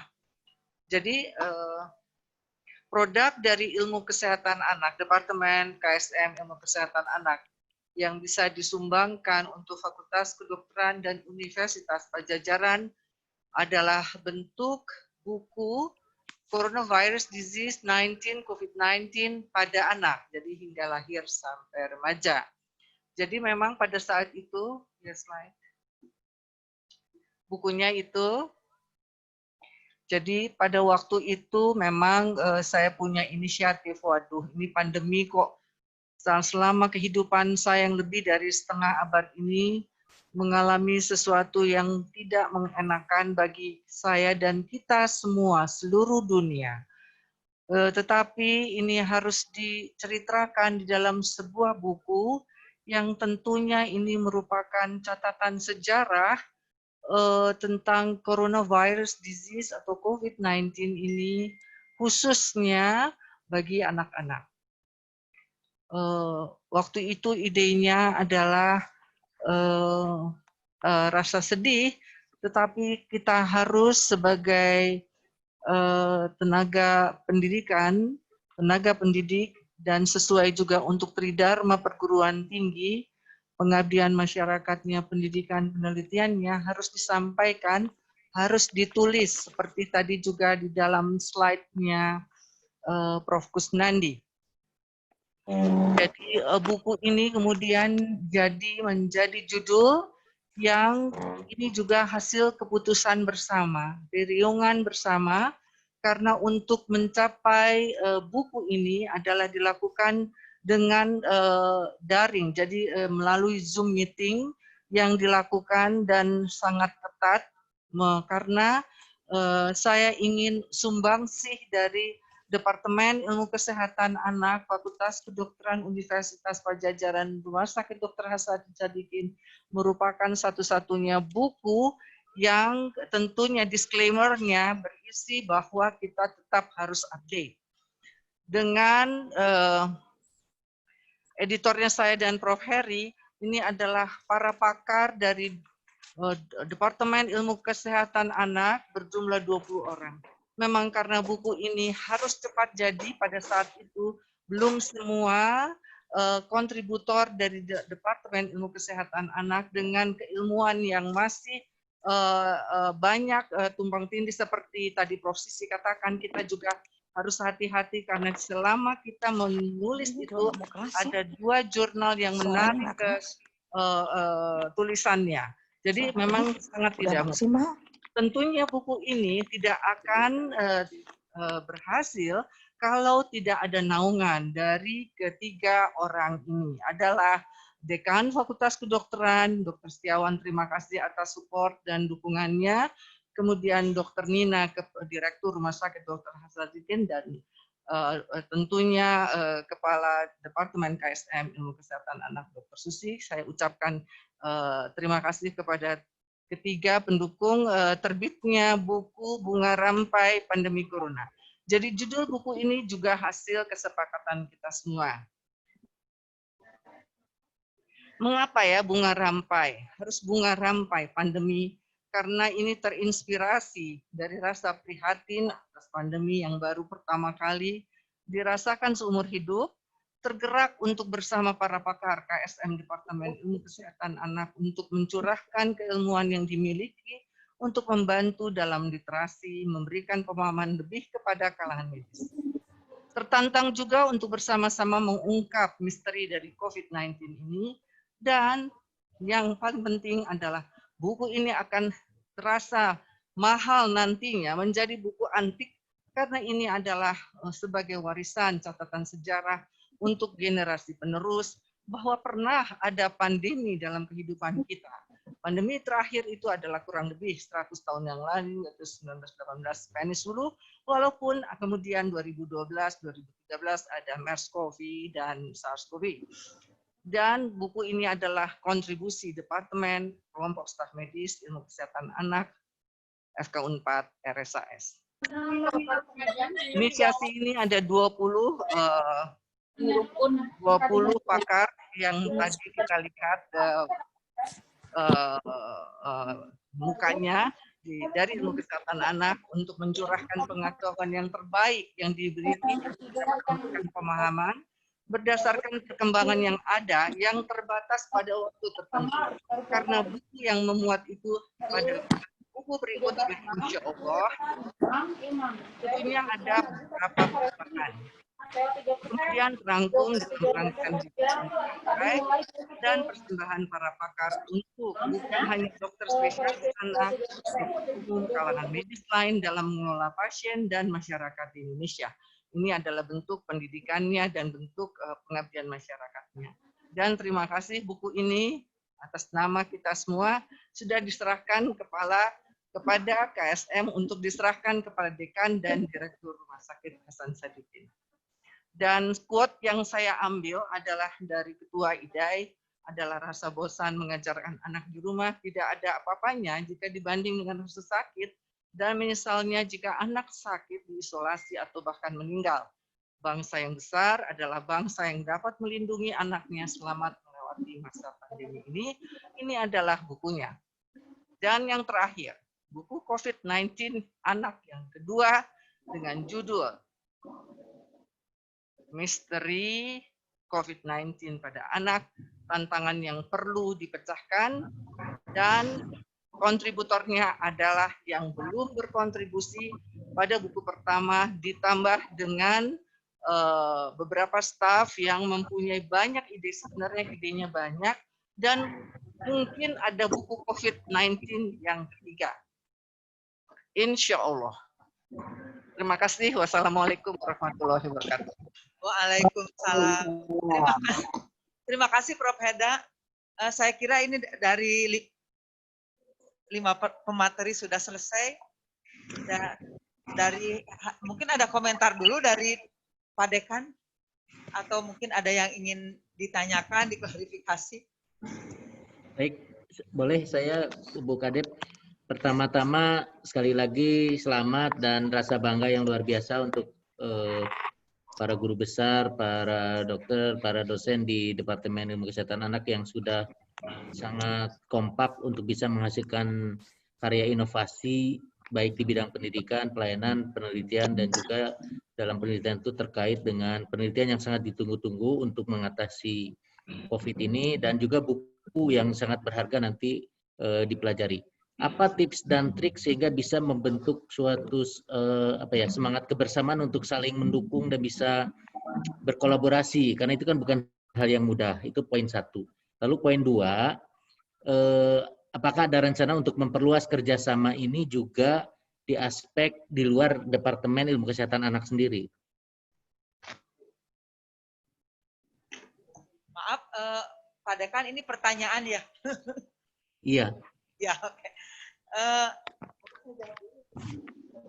Jadi tadi tips untuk bisa membangun kerjasama internal ya. Sepertinya seperti tadi dinyatakan oleh guru-guru kami, para guru besar, sudah menjadi tradisi barangkali ya di Departemen Ilmu Kesehatan Anak. Jadi persatuannya insya Allah sangat kuat, dan itu yang berusaha terus-menerus ditularkan ini dari para guru kami, dari para senior ya, dalam segala bentuk kegiatan ya. Pada pertemuan ini memang fokusnya seperti untuk penelitian dan kerjasama. Nah, yang terakhir dari Prof. Heda tadi sudah kita dengarkan bagaimana inspirasi untuk membuat buku ini karena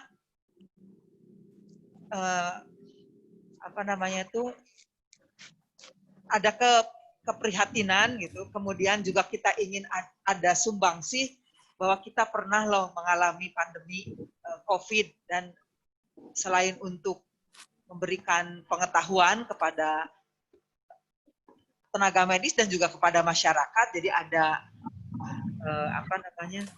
mungkin semacam kenang-kenangan barangkali ya Prof ya, bahwa kita pernah membuat buku untuk sumbangsi kita.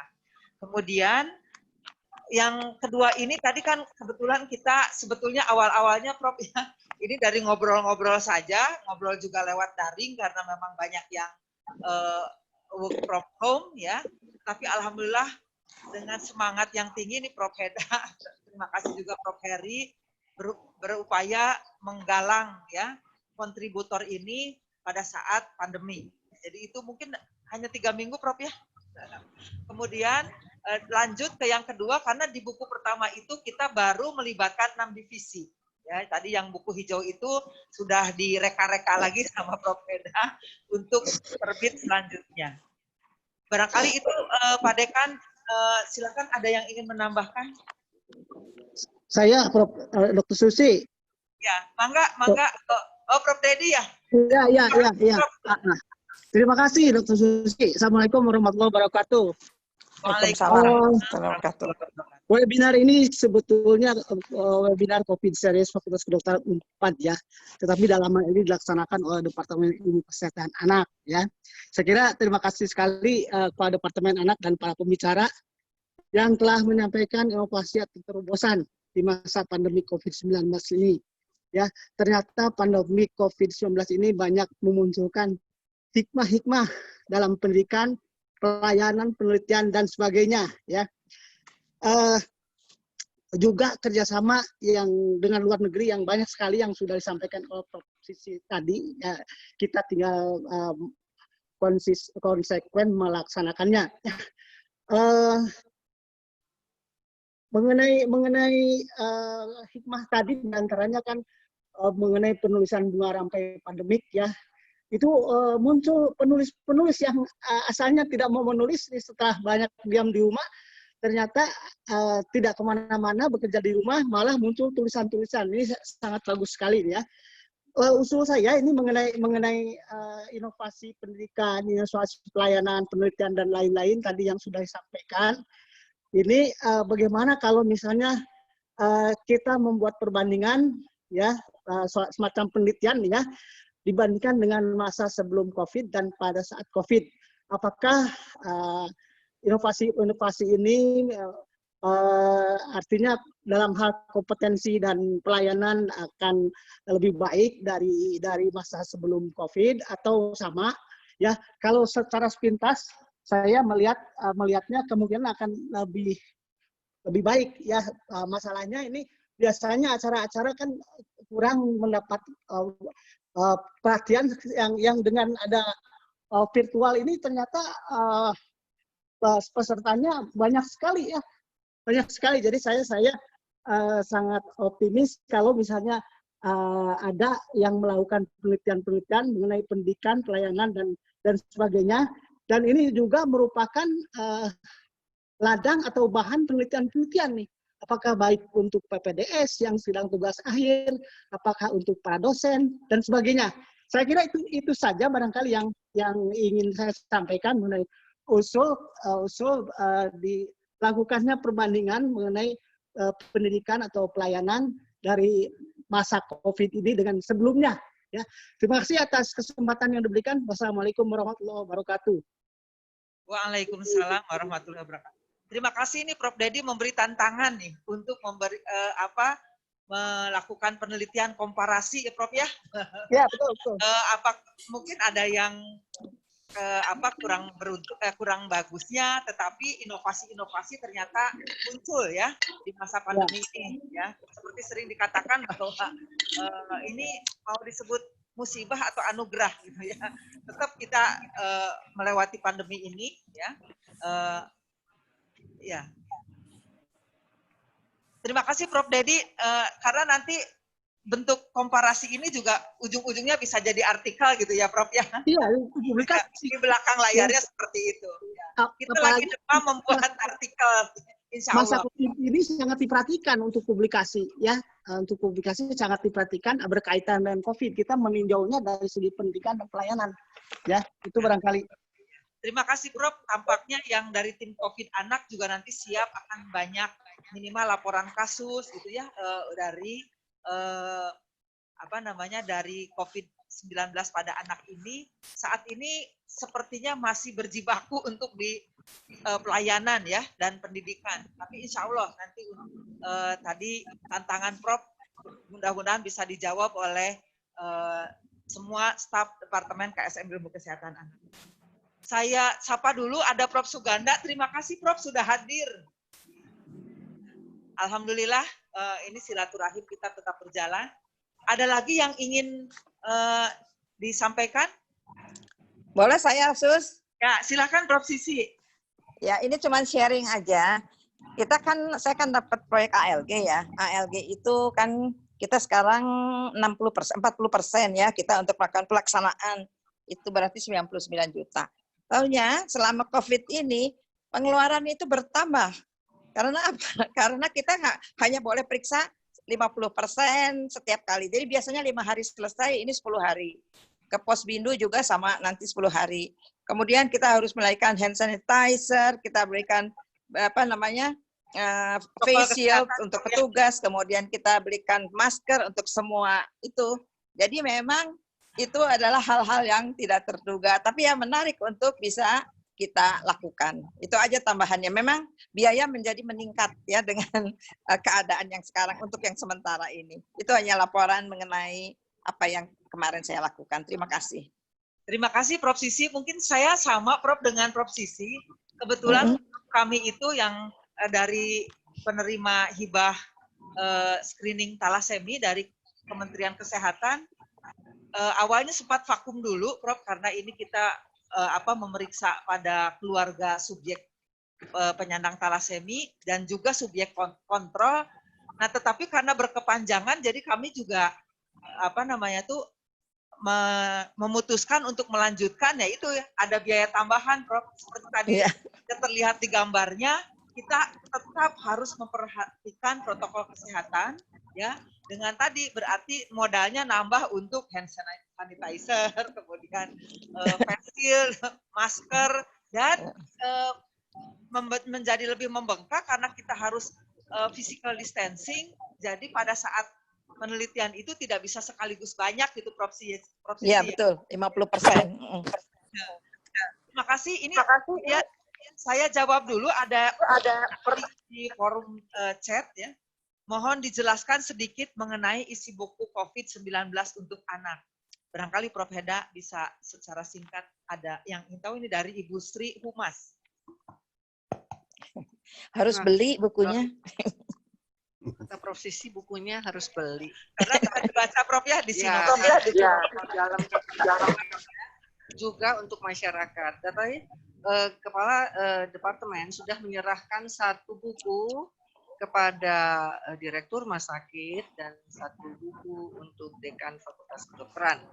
Jadi buku pertama itu, waktu itu kan masih baru start ya, dan kita mesti jelaskan dari awal tentang epidemiologi, tetapi pada anak.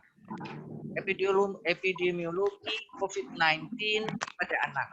Dan ternyata pada waktu itu, penulisnya adalah saya dengan Prof. Sisi, tidak mudah sama sekali mencari data anak.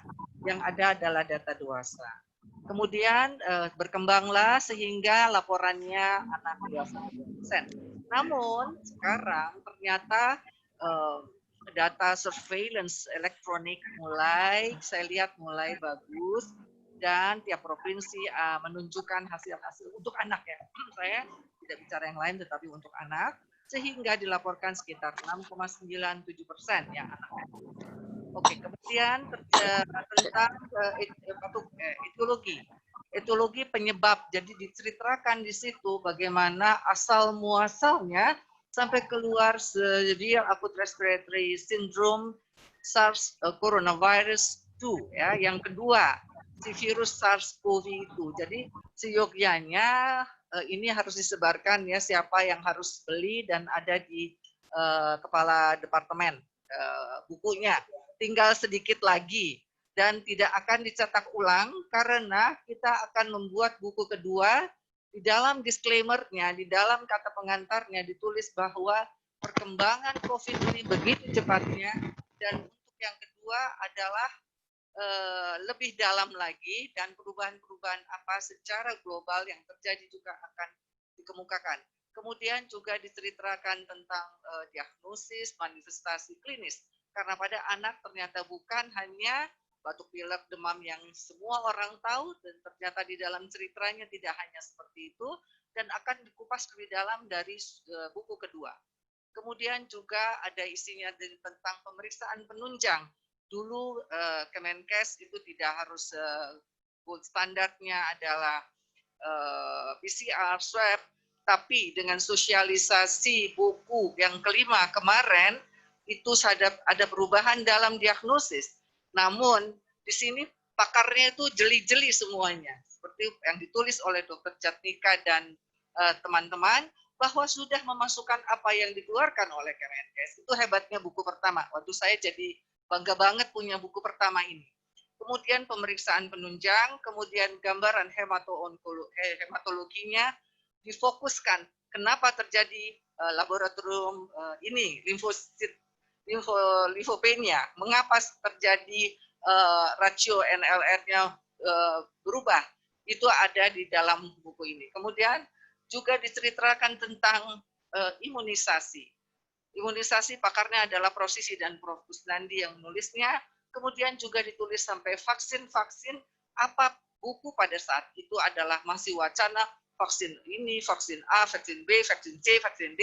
Sekarang pun menurut pendapat saya itu belum keluar. Bahkan Moderna di Amerika Serikat sudah menyuntikkan vaksin itu. Nah itu akan keluar nanti di buku kedua. Kemudian yang terakhir adalah kasus anak. Kasus anak itu ada yang nggak ketahuan loh. Dulu ada istilah OTG, PDP, ODP, dan selanjutnya. Di buku kedua tidak ada lagi istilah itu. Yang ada adalah suspect, probable, dan confirm. Jadi memang untuk membeli nantinya buku kedua, buku pertama harus dibaca terlebih dahulu. Mungkin itu, terima kasih. Dr. Susi. Terima kasih Prof. Heda. Mudah-mudahan Ibu Sri, di sini namanya Ibu Sri Humas gitu ya, yang bertanya bisa jelas ya. Jadi memang ini untuk disebarkan Prof ya. Alhamdulillah ini best seller nih ya. Karena nanti hasil SHU-nya juga Pak Dekan untuk dana operasional Departemen KSM, insya Allah. Ada lagi yang ingin mengemukakan pertanyaan atau tanggapan atau pendapat?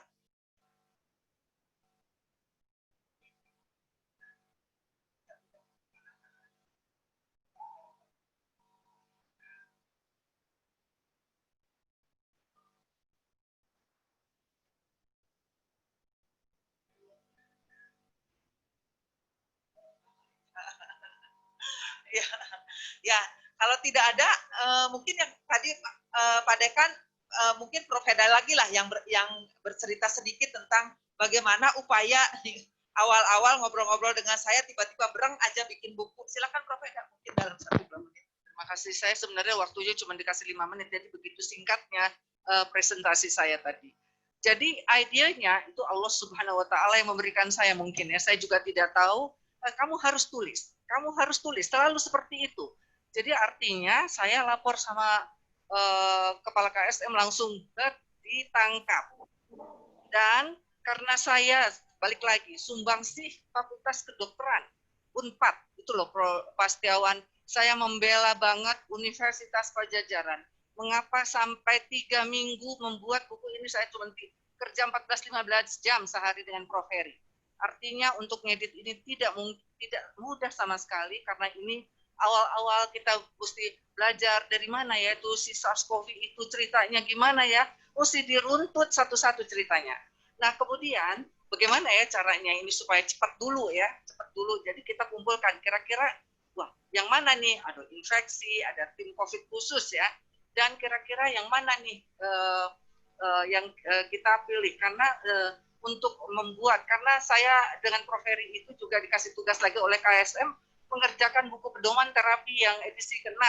Yang ini sebentar lagi harus juga dikejar-kejar untuk sudah 6 bulan dan itu tidak mudah juga. Tetapi saya ingin mengejar ini, balik lagi untuk Pak Setiawan sebenarnya, bukan untuk kita ini siapalah gitu ya.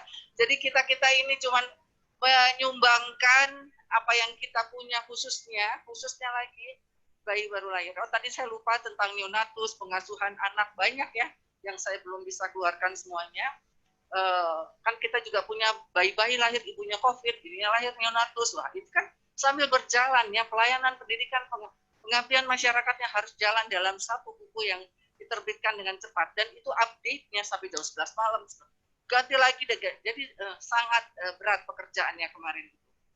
Jadi, tetapi kita bikin Zoom meeting, dan judul bagaimana kesepakatan bersama semua diambil musyawarah. Kemudian timeline saya buat dan tidak meleset 1 hari pun. Ya mohon maaf ya, ini tadi untuk buku kedua juga sudah dibuat timeline untuk tanggal 5 Agustus harus store. Karena saya juga ada pekerjaan lain ya, Dewan Profesor harus dikejar-kejar sama profesi. Jadi kalau tidak seperti itu, tapi alhamdulillah itulah kekompakan staf untuk kesehatan anak. Dan siapa yang belum didatangi secara pribadi ke kamarnya. Mungkin itu ya, Dr. Susi. Terima kasih. Jadi ada debt collector sebetulnya pada debt collectornya. Subuh mungkin baru sebelum subuh lagi pada tahajud itu jurnal sudah berseliweran dari Prof. Sisi, Prof. Heda, Dr. Dadang Budaya itu yang paling rajin menyumbangkan sehingga mudah-mudahan kita tidak intoksikasi ya. Begitu banyak tapi meskipun jadi liar tetapi memang itu tantangannya. Itu barangkali Pak Dekan karena ini waktunya sudah ini saya ada tambahan Drowning Dr. Sus. Ya, ada tambahan sedikit. Ya, silakan Prof. Jadi kenapa bisa begini dan kenapa bisa kompak begitu? Karena kita di sini semuanya datang ke rumah sakit itu rasanya dengan senang hati datang ke bagian anak gitu ya, senang dan jadinya pengen ngantor terus jadinya gitu ya, gitu lah. Udah boleh WFH padahal Prof ya. Udah boleh WFH jadi pengen ngantor terus gitu. Mungkin itu namanya. Yang penting suasana di sini itu senang. Oleh karena apa? Contoh-contoh dari senior-senior kita dulu. Ya ada Prof. Heri, ada Prof. Sajali, ada Prof. Suganda. Sehingga kita semua ke bawah seperti yang mereka ajarkan kepada kita. Ya jadi kita semuanya senang sekali di bagian anak ini. Prof. Ajali dan Prof. Heri, kalau kita ada rapat tiap hari Rabu datang, ya datang itu, ya. Jadi nggak datang ngasih masukan dengan senang hati, ya tanpa apapun gitu. Memang senang ketemu sama kita, sama anak-anaknya begitu, gitu ya, ngebimbing kita. Gitu. Mungkin itu tambahan. Terima kasih. Ya, terima kasih Prof. Kusnandi. Prof. Sisi tadi ada yang mau disampaikan masih? Prof. Azali ada yang ingin disampaikan, Prof? Ya, saya sangat merasa bangga gitu ya dengan bagian anak itu. Sejak kepemimpinan saya ke sini makin lama makin hebat gitu. Baik disiplinnya, ilmunya, hubungan-hubungan pribadinya. Mudah-mudahan ini berkembang terus dan dipelihara sebaik-baiknya. Itu aja dari saya. Terima kasih. Terima kasih, Prof. Ini saya undang juga Prof. Heri Garna. Tadi Iya. Bangga, Prof. Ada. Saya kira demikian betul seperti Prof. Azali. Jadi kita berasa bersatu terus ya, walaupun sudah pensiun. Sudah hanya memang pada waktu ini untuk hadir ada berkurang ya karena tidak diperbolehkan. Apalagi di atas 70 tahun ya. Kita sudah, Prof. Azali sudah hampir 80 tahun. Tutup, Prof. Dipakai perawatan COVID, Prof. Iya, nanti begitu aja. Saya menunggu nanti untuk artikelnya supaya dikoreksi lebih cepat. Karena untuk koreksi itu membutuhkan waktu yang lebih seperti Prof. Hedan katakan tadi, hampir 24 jam lah istilahnya ya. Itu sampai waktu tidurnya kurang ya. Saya kira begitu ya. Jadi memang WFH itu kalau sebagai editor cocok, Prof, ya. Bisa. Terakhir barangkali kan ada Prof Suganda.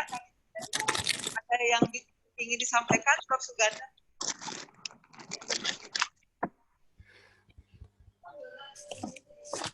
Kalau tidak ada, terima kasih kepada semuanya. Sebagai akhirnya mungkin tadi sudah dikatakan bahwa betul kita sekarang menghadapi pandemi. Pandemi ini ternyata melahirkan banyak inovasi ya dalam berbagai hal. Karena tetap kita harus fight ya menghadapi keadaan ini. Tentu meskipun awal-awalnya yang kita pikirkan adalah pelayanan, bagaimana supaya pelayanan tetap berjalan dengan diminta sambutan, diminta sambutan untuk masih pasien COVID ya. Kemudian yang diutamakan itu adalah selain tentu keselamatan pasien, tetapi juga keselamatan peserta didik, keselamatan stafnya. Seru juga mengumpulkan donasi APD baik dari staf, dari IDAI, dari IIDAI ya, dan dari para alumni. Itu yang membuat kita terharu ya. Sehingga di dalam masa pandemi ini alhamdulillah pendidikan, pelayanan, penelitian ya dan kerjasama sekaligus pengabdian kepada masyarakat itu tetap dapat berjalan dengan versi ya sesi pandemi COVID-19 khususnya pada anak. Demikian barangkali Pak Dekan saya sampaikan, saya serahkan lagi kepada Pak Dekan. Terima kasih. Assalamualaikum warahmatullahi wabarakatuh. Assalamualaikum warahmatullahi wabarakatuh. Terima kasih Dr. Susi. Sekali lagi terima kasih kepada para guru besar, para sejawat sekalian yang sudah berkenan berkontribusi dan hadir. Insya Allah minggu depan kita lanjutkan dengan tayangan dari ilmu penyakit dalam. Dan saya sampaikan untuk orasi ilmiah DS, kami merencanakan berharap seperti halnya Prof. Cici beberapa tahun yang lalu untuk lifetime research yang dikerjakan. Saya pikir sangat layak kalau tahun ini juga kami meminta izin kepada Bu Kadep agar bisa nanti Prof. Kusnandi bisa share tentang lifetime research yang terkait dengan pengembangan vaksin yang sekarang sangat ditunggu-tunggu keberadaannya di era pandemi COVID ini. Itu saja, barangkali sekali lagi terima kasih. Mudah-mudahan kita senantiasa diberikan kesehatan dan juga suasana hati yang terus bahagia seperti yang disampaikan Prof. Kusnandi, selalu rindu untuk berkumpul sekalipun sekarang lebih ada tantangan, tapi dengan cara ini kita bisa menjaga silaturahim. Akhirul kalam, assalamualaikum warahmatullahi wabarakatuh. Hatur nuhun. Waalaikumsalam warahmatullahi wabarakatuh. Dokumentasi, mohon semuanya menampilkan videonya. Ini akan banyak karena tadi saya lihat ada sampai 140 peserta.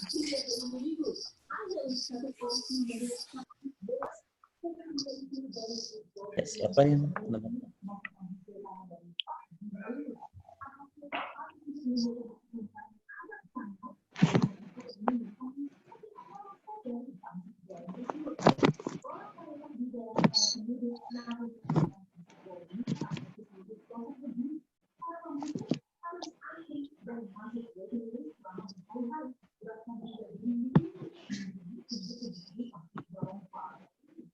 Yang motonya Dr. Anggreni. Dengan demikian acara ini sudah berakhir. Terima kasih sekali lagi kepada para guru besar, para teman sejawat, staf, dan juga pada para residen. Juga saya lihat ada beberapa peserta dari luar Departemen Ilmu Kesehatan Anak.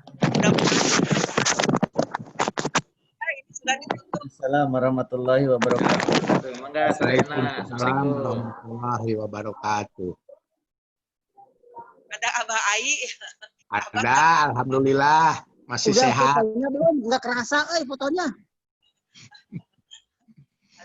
Mangga, assalamualaikum. Waalaikumsalam warahmatullahi wabarakatuh. Sehat-sehat sadayananya, mudah-mudahan. Amin. Sambil ngobrol ini tadi yang lifetime achievement itu Prof Susi dengan Prof Sandi ya terkait vaksin Prof ya untuk DS ya. Siap rupanya. Siap. DS itu September ya. Ya. Pamit ya. Assalamualaikum. Salam. Salam.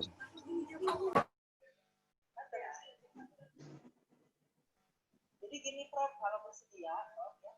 Ini Prof Sisi masih ada ya Prof? Prof? Jadi kalau bersedia,